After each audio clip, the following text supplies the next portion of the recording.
Hello, I'm Dr. Jewel Miller, and I'm a board-certified psychiatrist. Today I'm going to talk about the recent conviction of Ethan Crumbley's parents. Ethan Crumbley was 15 years old when he opened fire at his school, killing 4 people. He did it deliberately, methodically, and with a clear plan to become the greatest school shooter in history, or the most notorious one in any case. His parents were subsequently charged and have been convicted of 4 counts of something like manslaughter, for which they'll serve at least 10 years in prison. Some people are lauding this as an important advancement in the field of criminal law, where parents are held responsible for their child's crime because of gross neglect and gross inappropriate parenting, essentially. So my argument is that for a number of reasons, this decision is a major problem and is a major error.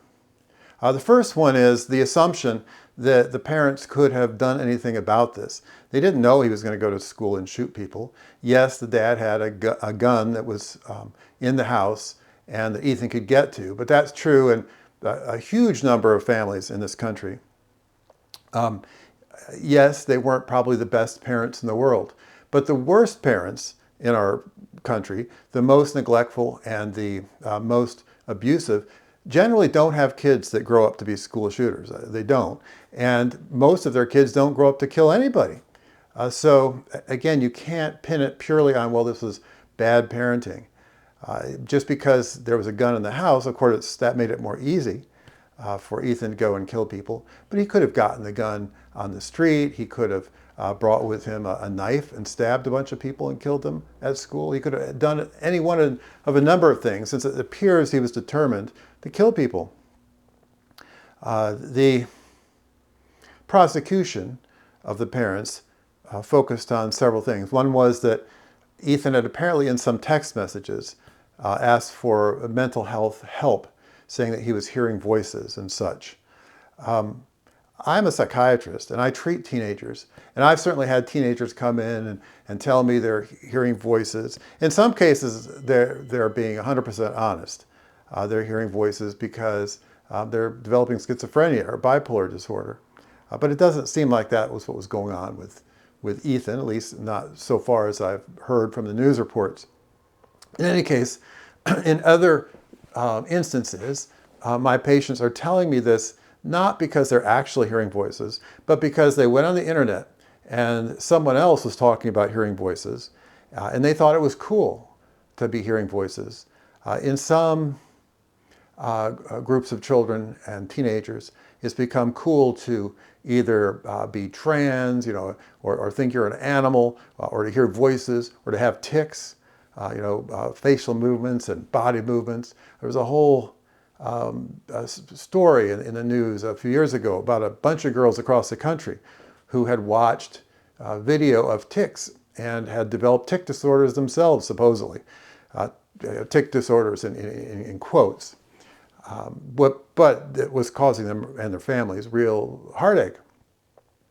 So one thing to note is that for teenagers, parental influence is much less important than peer influence. And in this case, peer influence includes social media. So, as I mentioned, I've had patients who decided they had multiple personality disorder or something and came up with all kinds of altered states. And it was clearly just a game for them. It was clearly something that they were mimicking from the internet. And I don't know the situation in the Crumbley household, if Ethan had played at different things before, if his parents had reason to just kind of blow him off.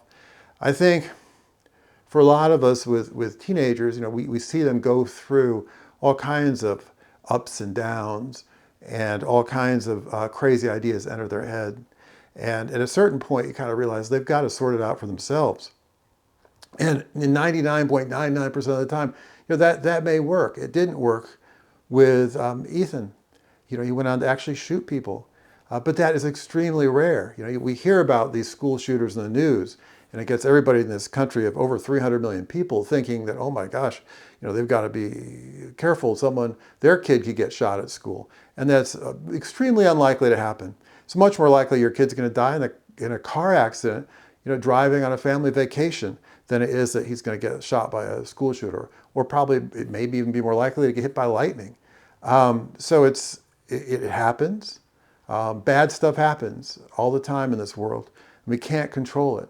And this judge's decision is almost like saying somehow we should be able to control it. Somehow Ethan's parents should have known and taken some action. When he said he was hearing voices or what have you, apparently he drew pictures of guns at school. Well, why didn't the school refer him to mental health? Why didn't the school call the Division of Family Services or Child Protective Services, whatever it's called in that state, which in my state, in Mississippi, they're kind of mandated to, the school reporters, at least like school psychologists and the like, are mandated to call the authorities if they're particularly concerned about something. But they didn't do that. They just called the parents. So I don't think anyone suspected this would really happen.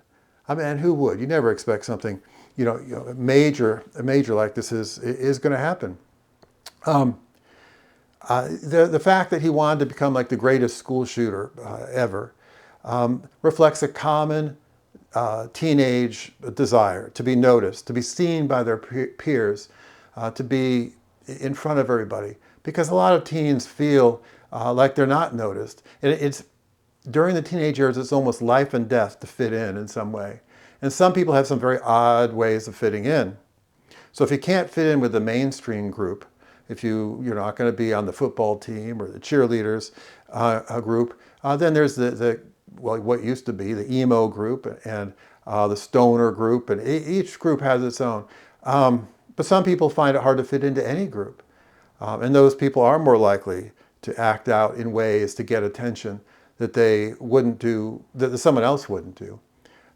So even in this grotesque act, this horrific act, it's basically an expression of one primary teenage drive, to get attention, to be noticed, to make a place for yourself in society, even if that's, in this case, a very negative place, a very bad place.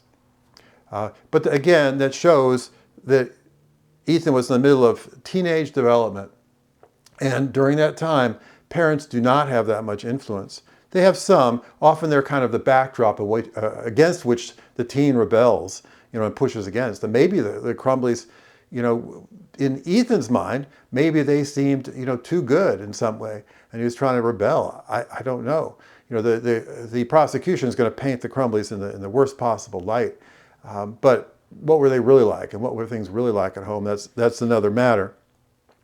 Another point is that some children and teenagers with excellent parents will still grow up and kill somebody.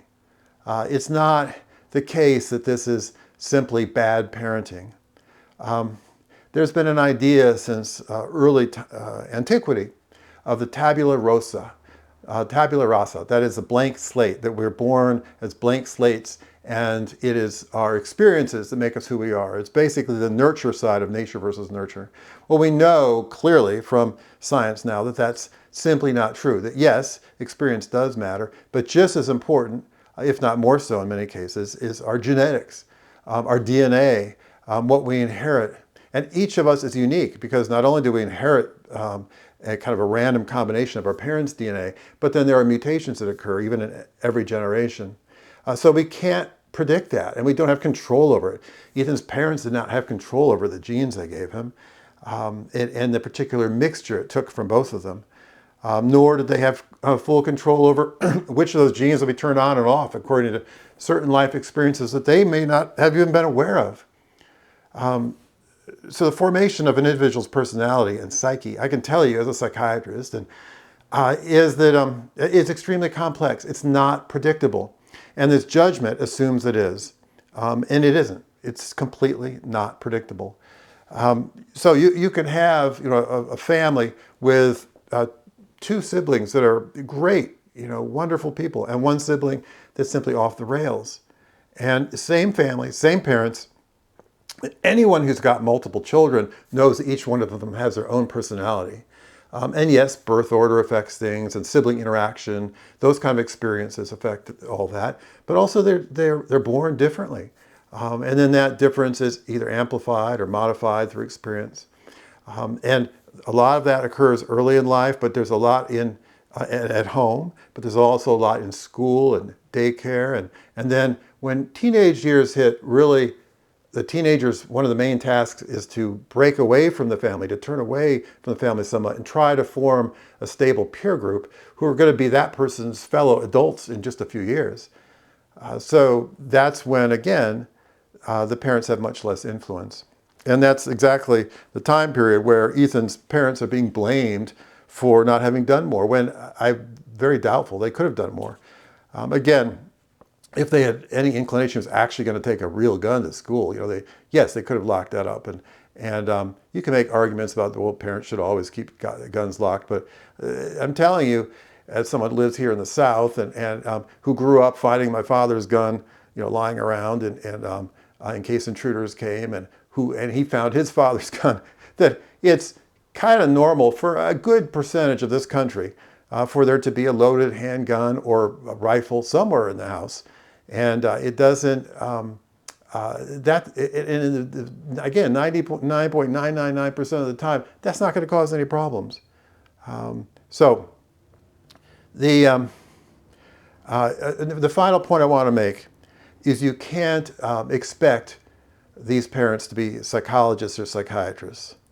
Again, as I've told you, I've had people come to me, tell me all kinds of crazy stuff. And I've been lucky enough to have had the training and experience to be able to see through some of that and know what's going on, to be able to identify sometimes when people's in significant danger. But I can tell you also, as a psychiatrist, with over 30 years of experience, that I can't predict the future 2 weeks from now with my patients. They may be fine and doing okay when they leave my office. But between then and over the next several days or weeks, things can influence them. And if they don't get back to me or tell me about them or come back for a session, they can go off the rails. Some of them can. And a few of them over the years have. I've only had a couple people commit suicide. One was predictable, and I told the hospital not to release this guy. He was going to kill himself, and they did, and of course he killed himself. Another one I did not predict, and I had worked with her for years, but it was a similar kind of circumstance that I was just mentioning, in that once she was out of my office, and then she canceled, things came up, so I hadn't seen her for a few weeks. Other things happened in her life, and she ended up killing herself. And looking back on it, I can understand it a little bit more, but I couldn't have predicted it.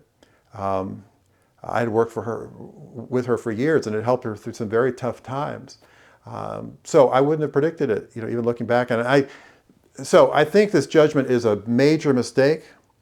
Are we going to hold all parents responsible for everything their kids do? I think that's nutty. It's absolute nonsense. It's not scientifically consistent. You can't predict what another person is going to do. You certainly can't 100% of the time. And when someone's a teenager, they're in a particularly volatile time. During our teen years, we're essentially undoing some of the basic ways we had of understanding the world that we developed when we were 5 and 6 years old, and then through early school years. We're kind of taking them apart and rearranging them in a new way. We're remaking ourselves in a new way. And a lot of how we remake ourselves is outside of our parents' influence, deliberately outside of our parents' influence, because we're trying to remake ourselves as adults. And some people will pick very maladaptive paths of development. Just as in early childhood, some people depict maladaptive childhood developmental paths. And even then, it's not under the parents' control in most cases. It has to do with unconscious fantasy formation, and I won't go into that in detail here. But in the end, for all these things I've said, for one, sometimes killers come from very good families, and you cannot really predict how someone's going to turn out, even from the very beginning. That child rearing and parental influence is important, but you can't predict what's going to happen on the basis of this particular parent-child interaction. You only know that in general it's important, and you want to be a good enough parent. You want to put enough love and discipline into the parental relationship, have enough basic guidelines and boundaries and limits for your kids, and enough nurturance and support. But in most of the families that don't get that, yes, it's going to have an effect on the kids, no doubt about it, as they grow up, but they don't usually turn out to be murderers. So this was really not predictable. And it was wrong to lock up the parents for this. You might have convicted them of child neglect, perhaps, something like that, or child abuse, whatever that carries, but not 10 years for something that they couldn't have fully predicted. If he had told them, well, I'm going to go to school and I'm taking this gun and going to shoot people, that's different. That didn't happen. And again, during the teenage years, it's particularly hard to have an influence on kids. In fact, the more you try to influence them, sometimes the further away they go from you, the more they run from you and do the opposite. In that sense, the parents, kind of blowing off some of the things that their son said makes a little bit of sense. Because if you react too much to what your teenager says, sometimes it can feed it into it in ways. Well, I'm not suggesting you ignore it when your teen says they need help. I'd say get them help.